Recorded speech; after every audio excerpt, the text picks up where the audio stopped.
صوفیانہ مذاہب میں ایک مرشد کی اصطلاح یا شیخ کی اصطلاح کہ ان کو اتنا آئیڈیالائز کرنا کہ اللہ کیا چاہتا ہے صرف وہی بتا سکتے ہیں، یعنی کہ میرے مرشد یا میرے شیخ، یا اس طرح کی باقی مذاہب میں بھی اصطلاحات ہیں. تو سر یہ بھی کیا شرک کی طرف لے کے جانے کا ایک فیکٹر بن سکتا ہے کہ کسی انسان کو رسول اللہ صلی اللہ علیہ وسلم کے بعد یہ حیثیت دے دینا؟ یہ پہلی تو بنیادی چیز ہے، اور وہ یہ کہ اللہ کے رسول اللہ کی طرف سے مقرر کیے جاتے ہیں کہ وہ ہمیں ہدایت پہنچائیں.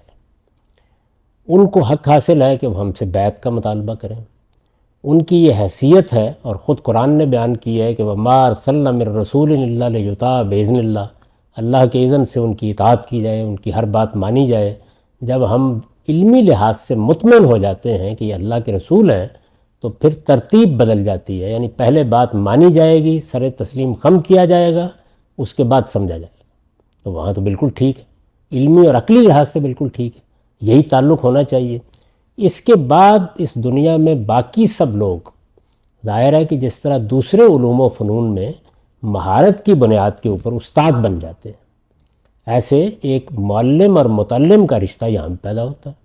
یعنی دین بھی ایک علم بن جاتا ہے.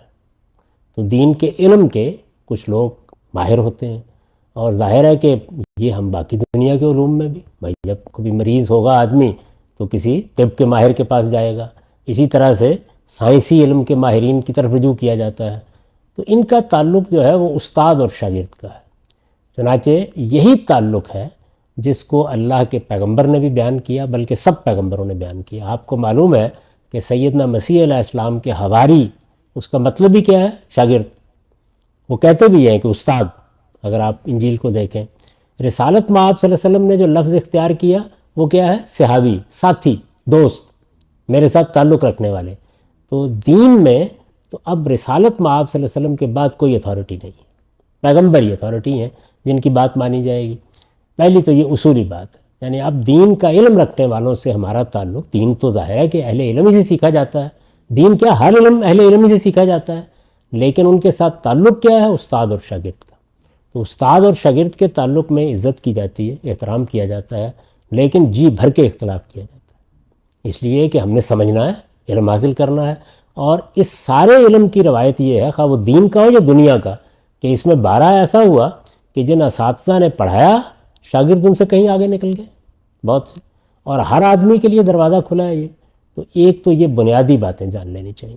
اس کے بعد رہ گئی یہ بات کہ یہ مرشد کیا چیز ہے اور یہ کہاں سے پیدا ہوا ہے. یہ بنیادی طور پر صوفیانہ مذاہب کی چیز ہے، یہ الہامی مذاہب کی چیز ہی نہیں. ہمارے ہاں کوئی مرشد نہیں ہوتا. دین میں، انبیاء کے دین میں پیغمبر ہے، استاد شاگرد، بس بات ختم ہو گئی. یہاں مرشد کہاں سے پیدا ہوا ہے؟ وہ اصل میں وہی چیز ہے کہ آپ مایا کے جال میں پھنس گئے ہیں، ذات بہت نے تعینات قبول کر لیے ہیں. آپ بھی اصل میں ذات خداوندی کا جسدی ظہور ہیں.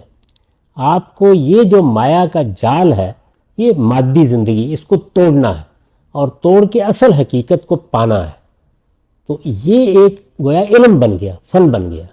اب علم اور فن کو جب آپ نے حقیقت مان لیا اور حقیقت کی تلاش میں نکلے تو اس کے ماہرین بھی ہوں گے.